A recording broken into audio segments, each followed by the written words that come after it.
नमस्कार दोस्तों, हमारे YouTube channel survival classes for Uttarakhand में आप सभी का हार्दिक स्वागत है। दोस्तों, यह हमारे उत्तराखंड पुलिस रिटन एग्ज़ाम के लिए विशेष सीरीज चल रही थी। इस सीरीज़ में हम जो जीएस वाला पार्ट है तो इसको हमने ऐड किया है। तो अब जो हमारे 70 क्वेश्चन थे तो इसमें हमने 30 क्वेश्चनों को और जोड़ा है और ये अब हमारे 100 क्वेश्चनों की सीरीज है। तो इसमें हम उत्तराखंड, जीएस और हिंदी से संबंधित 100 महत्वपूर्ण प्रश्नों पर चर्चा करेंगे। तो आइए प्रारंभ करते हैं। पहला प्रश्न हमारा कि चंद वंश की स्थापना हुई। तो चंद वंश की स्थापना कहाँ हुई? ये हुई चंपावत में और राजबुंगा किले से। तो राजबुंगा किला किसने बसाया था? ये बनाया था राजा सोमचंद द्वारा।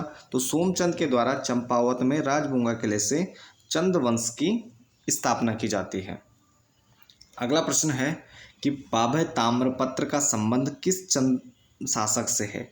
तो पाभय ताम्रपत्र का संबंध है विजय चंद से। तो विजय चंद नामक जो चंद शासक था तो पाभय ताम्रपत्र का संबंध इससे है।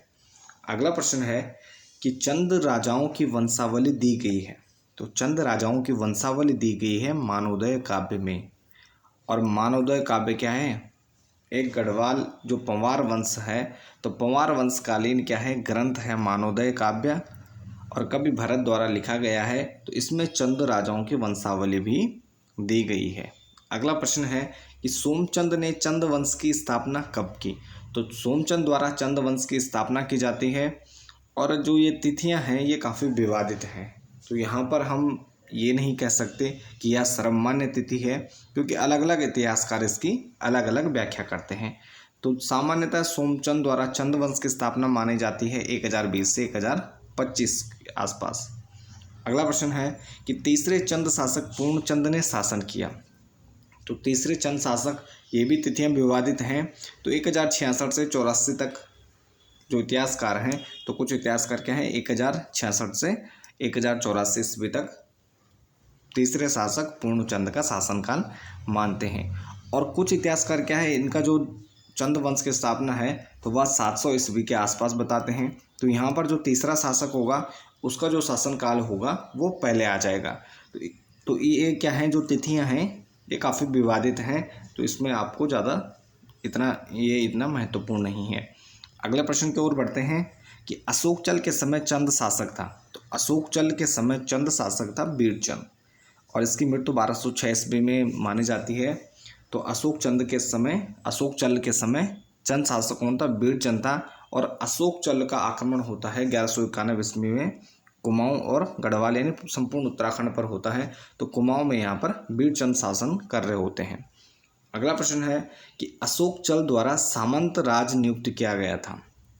तो अशोकचल द्वारा जब कुमाऊं पर अधिकार किया जाता है तो पुरुषोत्तम सिंह को अपना सामंत नियुक्त किया जाता है इस क्षेत्र का।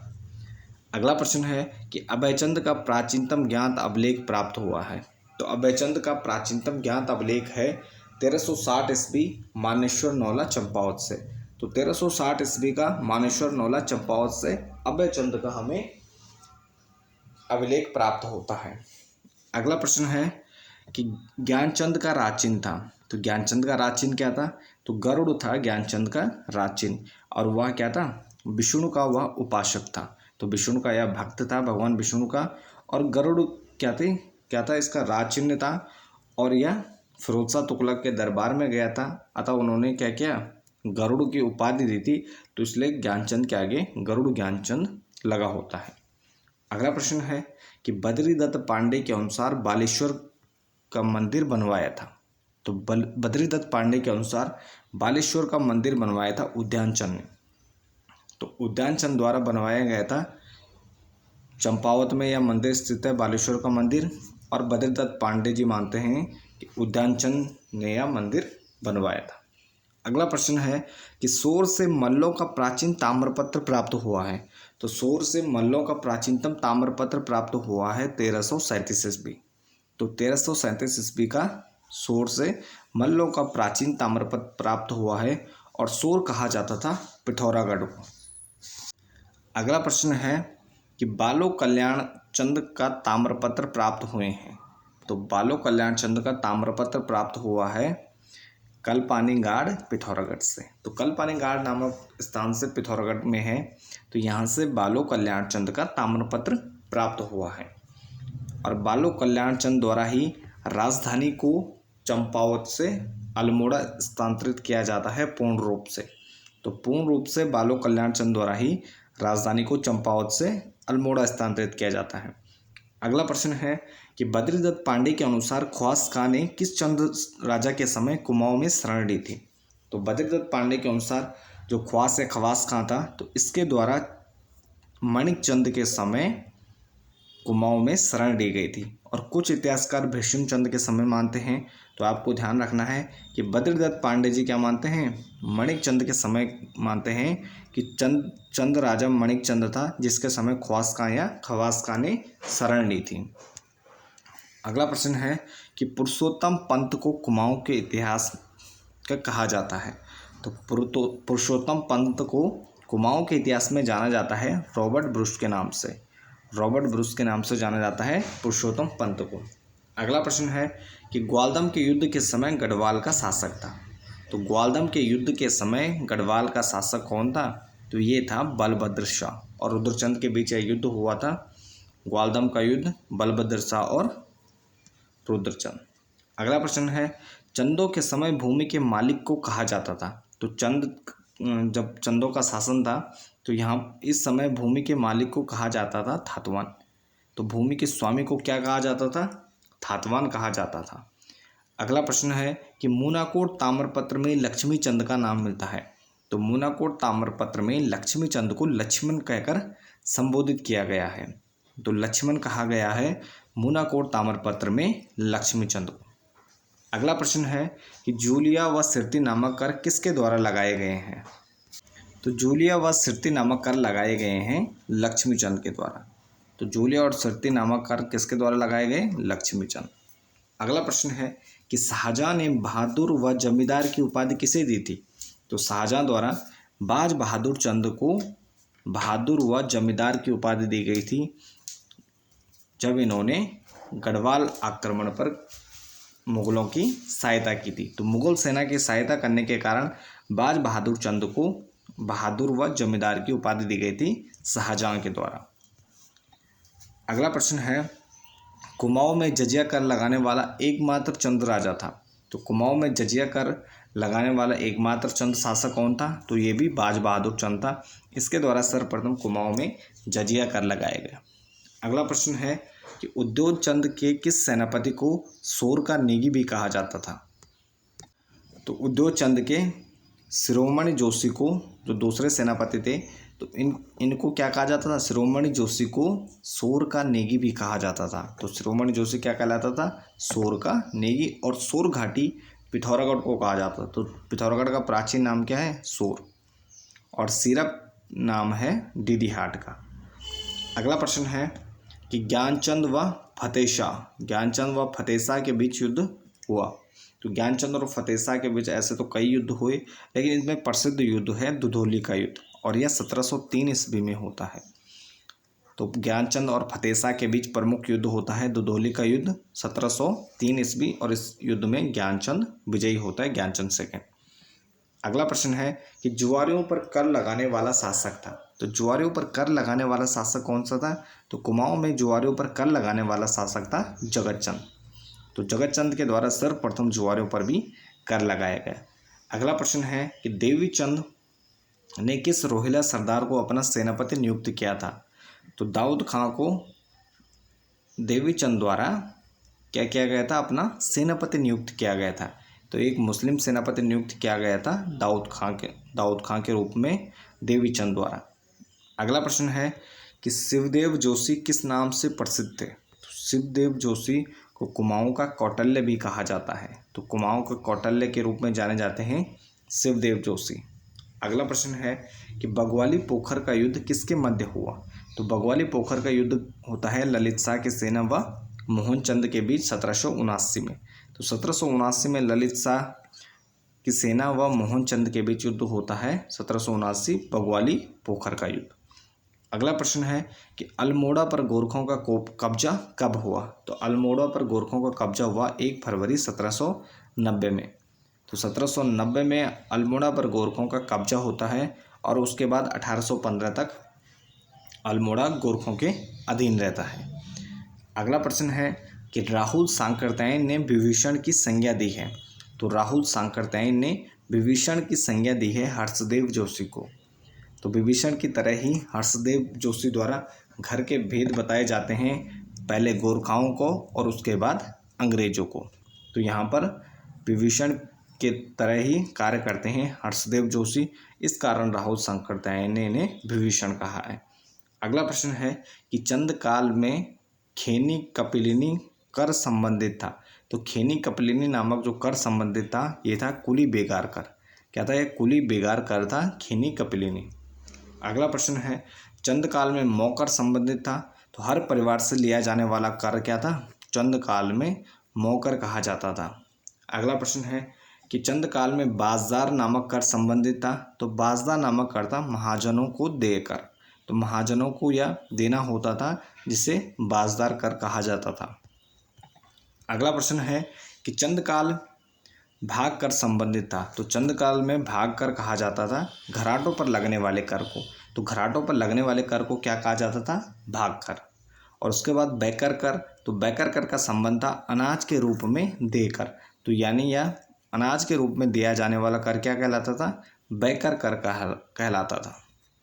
अगला प्रश्न है चंद काल में टांड कर। तो टांड कर का संबंध था सूती वस्त्रों के बुनकरों से लिया जाने वाला कर। तो सूती वस्त्रों के बुनकर जो बुनकर रहते थे तो उनसे लिया जाता था टांड कर। अगला प्रश्न है कि नाली शब्द का सर्वप्रथम प्रयोग किस साहित्य में मिलता है? तो नाली शब्द का सर्वप्रथम प्रयोग मिलता है तमिल साहित्य में। किसमें मिलता है? तमिल साहित्य में मिलता है नाली शब्द का सर्वप्रथम प्रयोग। अगला प्रश्न है कि नैथड़ा किला। तो नैथड़ा किला अल्मोड़ा में है और इसे गोरखा कालीन माना जाता है, गोरखाओं के द्वारा इसे बनाया जाता है। अगला प्रश्न है कि गोला चौड़ किला स्थित है। तो गोला चौड़ किला कहाँ है? चंपावत में यह किला स्थित है और राजा गौरील द्वारा इसे बनवाया गया था। अगला प्रश्न है 36 रकम और 32 कलम राजस्व प्रणाली है। 36 रकम और 32 कलम राजस्व प्रणाली है चंदों की। तो चंद वंश में 36 रकम और 32 कलम राजस्व प्रणाली स्थापित थी और यह प्रश्न पूछा जा चुका है। अगला प्रश्न है कि राजा रुद्रचंद द्वारा रचित नाटक है। तो उषा रागोदय क्या है? राजा रुद्रचंद द्वारा रचित क्या है? एक प्रमुख नाटक है। अगला प्रश्न है कि सोमचंद के आगमन पर कुमाऊं पर किस कत्यूरी नरेश का शासन था? तो सोमचंद के आगमन पर कुमाऊं में ब्रह्मदेव नामक कत्यूरी शासक का शासन माना जाता है। अगला प्रश्न है किस परमार शासक ने टिहरी राज्य में अंग्रेजी शिक्षा की नींव रखी थी? तो ये रखी थी प्रताप शाह द्वारा। तो प्रताप शाह द्वारा सर्वप्रथम टिहरी रियासत में अंग्रेजी शिक्षा की नींव रखी जाती है प्रताप शाह। अगला प्रश्न है कि पंवार वंशों के शासकों का सही क्रम है। तो पंवार वंश के शासक महिपति शाह, उसके बाद पृथ्वीपत शाह, फिर फतेहपत शाह और उसके बाद ललित शाह। अगला प्रश्न है कि प्रदीप शाह किस वर्ष गद्दी पर बैठा? तो 1717 ईस्वी में प्रदीप शाह कुमाऊं की गद्दी पर बैठते हैं, यानी गढ़वाल के शासक बनते हैं प्रदीप शाह।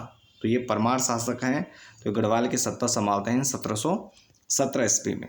अगला प्रश्न है कि गढ़वाल में किस वंश का शासन सबसे अधिक रहा? तो ये परमार वंश के या पंवार वंश का शासन क्या है? गढ़वाल में सर्वाधिक रहता है। अगला प्रश्न है कि परमार वंश के 55वें राजा कौन थे? तो पंवार वंश के 55वें राजा थे सुदर्शन शाह। कौन थे? सुदर्शन शाह क्या है? परमार या पंवार वंश के 55वें राजा रहते हैं।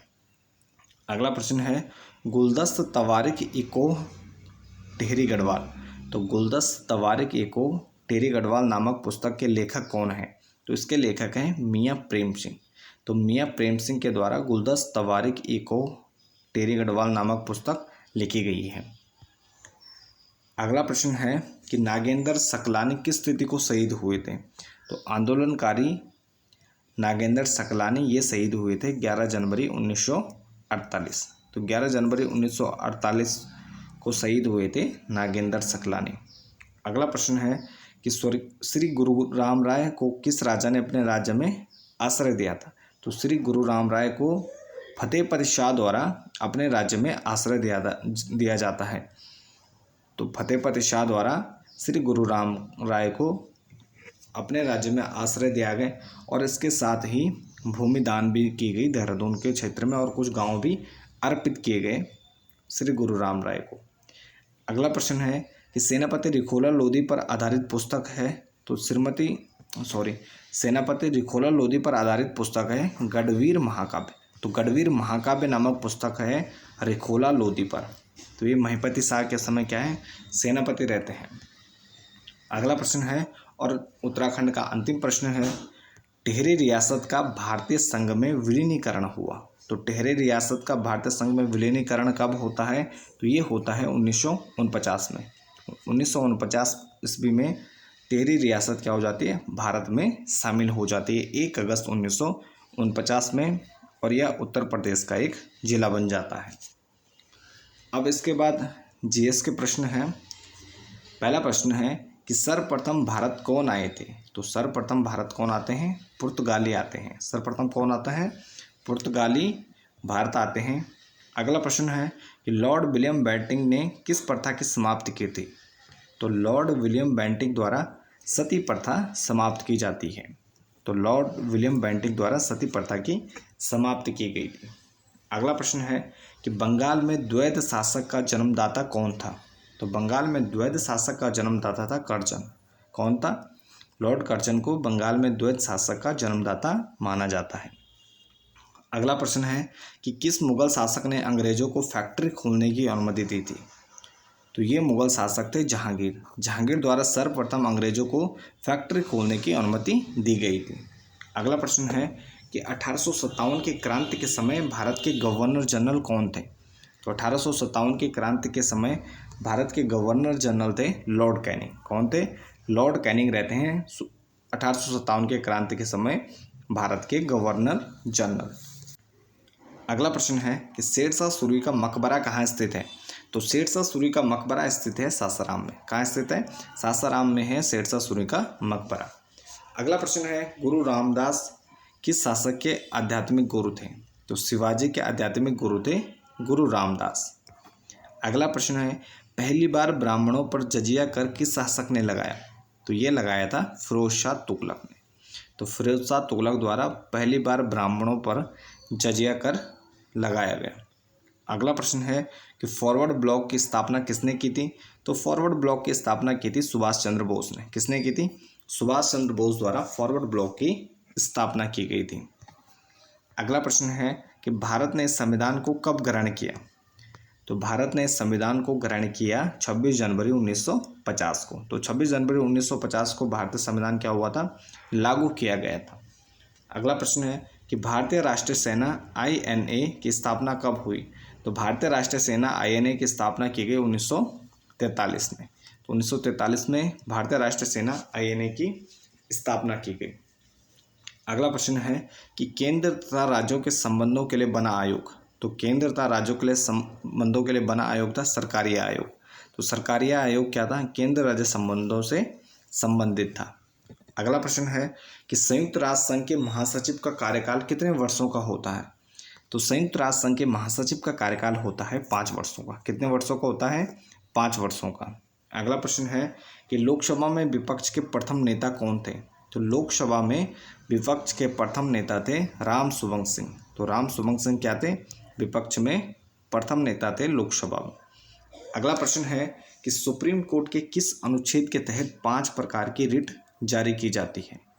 तो 5 प्रकार की रिट जारी की जाती है सुप्रीम कोर्ट द्वारा अनुच्छेद 32 के तहत, और अनुच्छेद 32 को ही डॉक्टर भीमराव अंबेडकर द्वारा भारतीय संविधान की आत्मा कहा गया है।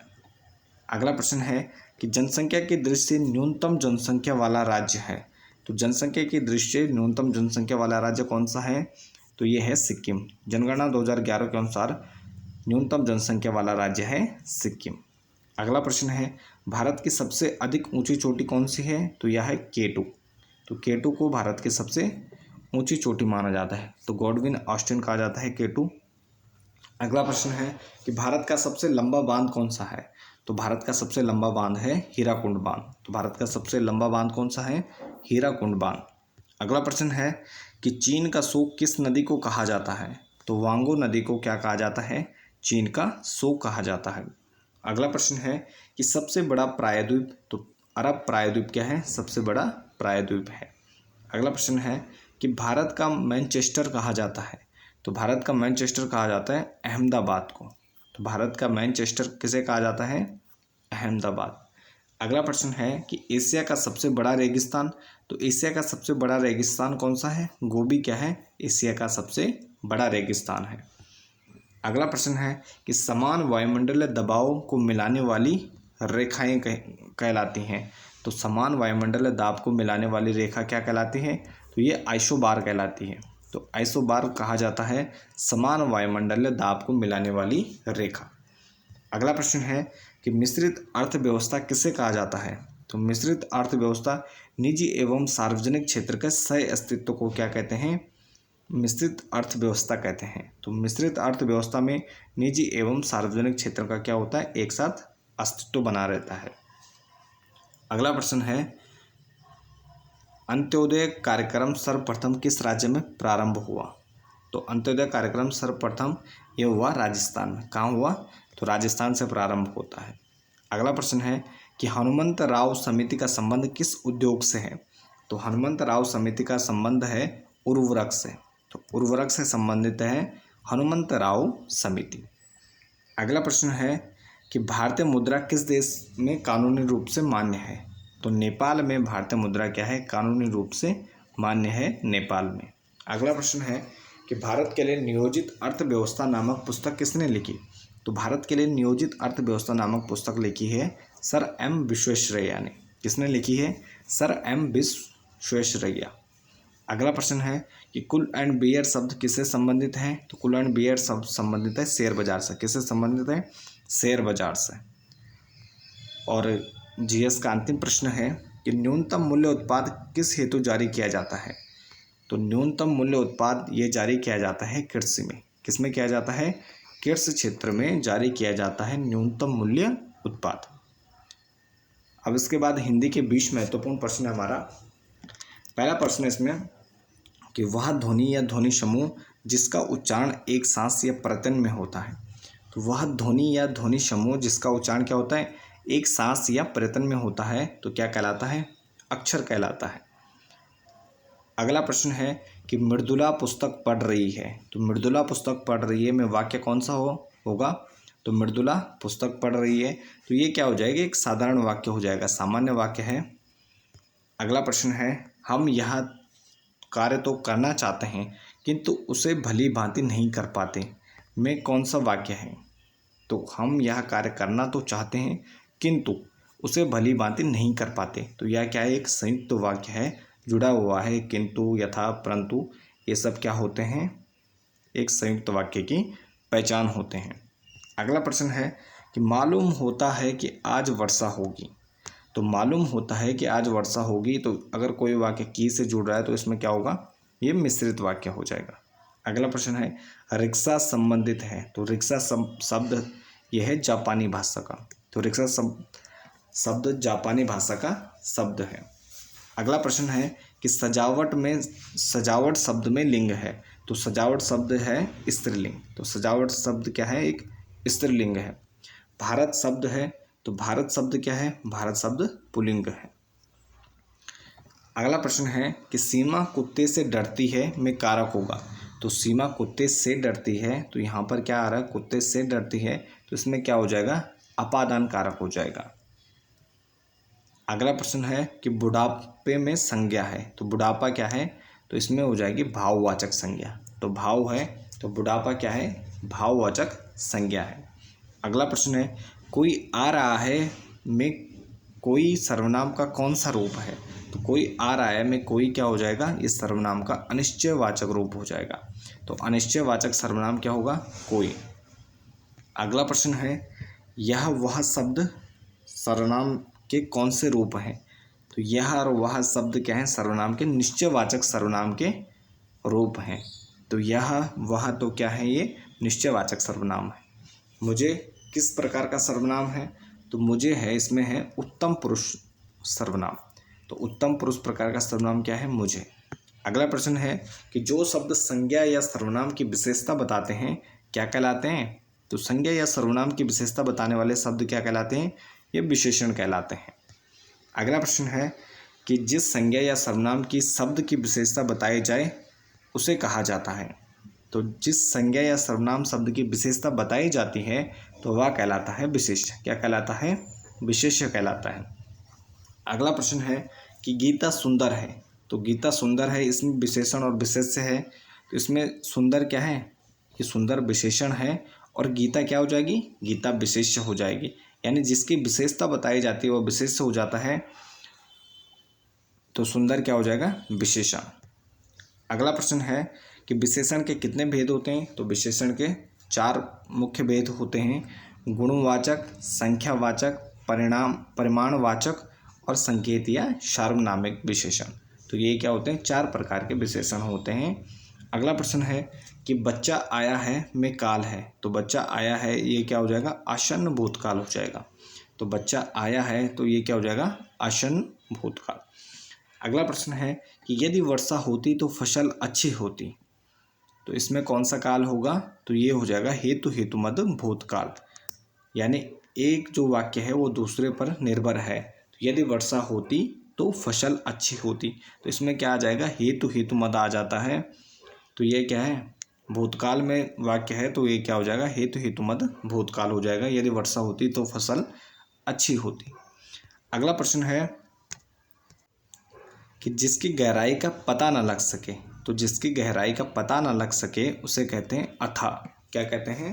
अथाह। और आज का हमारा अंतिम प्रश्न है कि ठंडा लोहा नामक रचना है। तो ठंडा लोहा नामक रचना किसकी है? तो ये है धर्मवीर भारती की। तो धर्मवीर भारती की है ठंडा लोहा। तो ये थे हमारे आज के 100 महत्वपूर्ण प्रश्न। तो इसके साथ इस वीडियो को यहीं पर समाप्त करते हैं। बाकी बने रहे हमारे चैनल के साथ। धन्यवाद।